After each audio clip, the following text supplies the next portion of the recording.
Welcome back, everyone. Well, it's now official. We have now entered cabin fever season. And boy, do we have a way to help you get through this with Cabin Fever Sundays. And joining me today is a frequent guest here on Look Today, Paige Doerner. She's the fierce and forever wild marketing person at the Adirondack Museum. And we'll have to explain what that means in a few minutes or I'm in trouble. Welcome back, Paige. Thank you. Thanks for having me back. Very nice to have you. Boy, a lot of us suffer from cabin fever. Oh, yeah. Oh, You know what I Especially mean? in the Adirondacks with all Yeah. that snow. For sure. So up there at the Adirondack Museum in Blue Mountain Lake, there's always, all year long, there's so many interesting things going on. But you put together a series that we really want to let you know about, because this is something you're really going to want to do in the next couple of months. Yeah. The Cabin Fever Sundays. Tell us, just give us the overview, and then we'll talk about some of them.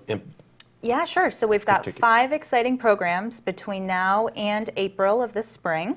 So we're going to be talking about Adirondack history, Adirondack people, culture, traditions, environmental issues, and they're going to be Sundays at 1:30 at the Adirondack Museum.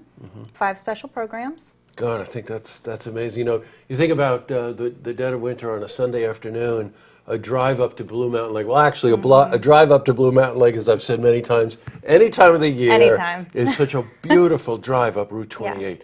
But especially in the winter, the snow is falling or whatever, you go up there and see one of these great lectures. I want to start running them down because they start this Sunday, Yes, Sunday. January 10th.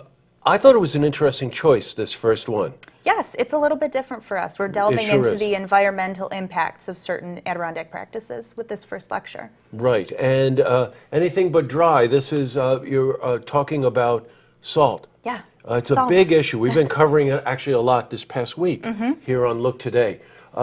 Tell me a bit about that lecture. Yeah, just so to this mention. first lecture, it's called Road Salt, the greatest threat to Adirondack water quality since acid rain. And we have John Sheehan of the Adirondack Council. Oh, it's a good one. He's going to be sharing with us different examples of the impact of road salt and some of the alternatives that are being tested. Gotcha. Now, I want to talk about 2 of them really got to me here. Anybody who loves wildlife in the Adirondacks knows the role that beavers have played over a century. Yeah. You know, in terms of fur trade, in terms of the environmental issues and stuff like that. I think it was so cool that you devote a whole lecture to living with beavers. Yes. So tell us a bit about that. Yeah, so Sunday, February 28th, we have our beaver-related lectures. So we're going to be talking about not just the cultural history with beavers in the Adirondacks, with the fur trade and trapping and Adirondack guides, but also some of the more contemporary applications of the effects that beavers have on our environment today. You know, if you've gone up to the Adirondack Museum, it's a very interactive museum to go visit. You get to touch things and see things and play with things and whatever. So you actually have some of that there. Yeah, we're going to have some artifacts at this lecture that you can actually touch and experience. Right.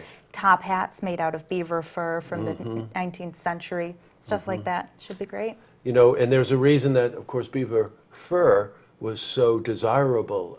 Its water-resistant properties and its thickness and this kind of thing. People used it for all kinds of applications, right? Right. But mostly warm, mostly to stay warm. And of course, beavers, you know, building those dams and whatever, there are some architects, I bet, that would love to study how they actually put these dams together. Right. And then when they do, of course, they change the course of the geography. Yeah, they could change the entire direction of a stream or a river, which really has some big environmental impacts. Well, it sure does. I want to touch on one other one. Fierce and forever wild. The women of the Adirondacks. This one Yes. scares me, all right? I'm just telling you straight out. This lecture is going to be wonderful. We're celebrating Women's History Month in March 13th, with this lecture about fierce Adirondack women yesterday and today. So we're going to have a whole panel of wonderful Adirondack women that are going to be talking about authors, filmmakers, Adirondack guides, all sorts of things to do with Adirondack women. You know, you had mentioned a couple of the women that are going to be there. Barbara McMartin. Yes. She's very well known, as is Lorraine. What's Lorraine's last Lorraine name? Duval. Duval. Yeah, both Adirondack authors. Yes, written some really wonderful perspectives on the Adirondacks. From a guide perspective, a simple guide perspective, all the way through the stories of the Adirondacks. I really found it fascinating. When my wife were up at the museum, one of these times we were looking at that stuff. It was just just phenomenal. They're really great authors. Who else is going to be there that day? We're going to have Nikki Kurofsky of Okay. Adirondack Life magazine, who Oh, just great writer. last year came out with the book Adirondack Outlaws, Bad Boys and Lawless Ladies. There you go. So we're going to have some great conversations about fierce Adirondack women. Good. I'm going to touch on the other one. There's one on farming in the Adirondacks. Let's face it, hunting and farming probably were the two key industries throughout the history of the Adirondacks that sustained the population, right? Exactly. And, There's a lot more to farming in the Adirondacks than I think a lot of people realize, just because of the difficult geography. Yeah, sure. Geography, meaning terrain, and also the climate as Yeah, well, right? exactly. And there's one that I think is absolutely captivating, very different spin. This last one, Rare Romance and Hotel Hope. Yes. What's that about? So that one's going to be on April 3rd. It's a examination of life in a Saranac Lake tuberculosis sanitarium. And Wow. so we're going to be previewing two short documentaries that came out recently, one about Trudeau's sanitarium in Saranac Lake and one about the Will Rogers Memorial Hospital.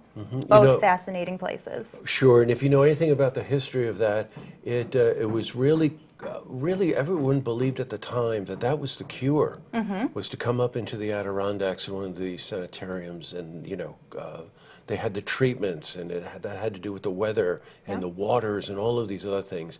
Really, really fascinating stuff. All right, I'm going to recap. The lecture series starts this Sunday, January 10th, with the one about road salt. It's followed by the one farming, then living with beavers, then the fierce and forever wild Adirondack women. Yep. I don't know if I dare go that one.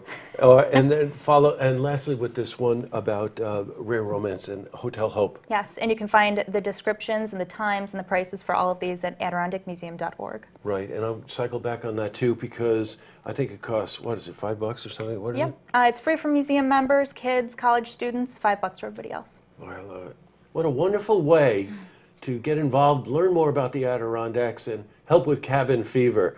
You put it on your flyer. It says, this winter, don't let cabin fever win. Well, I'm down with that one, too. Yep. Well, Paige, really nice to have you here. Yes, thank you. Happy New Year to you, and we'll see you up there at those lectures. Sounds good. To see this interview again, you can head to our website, looktvonline.com.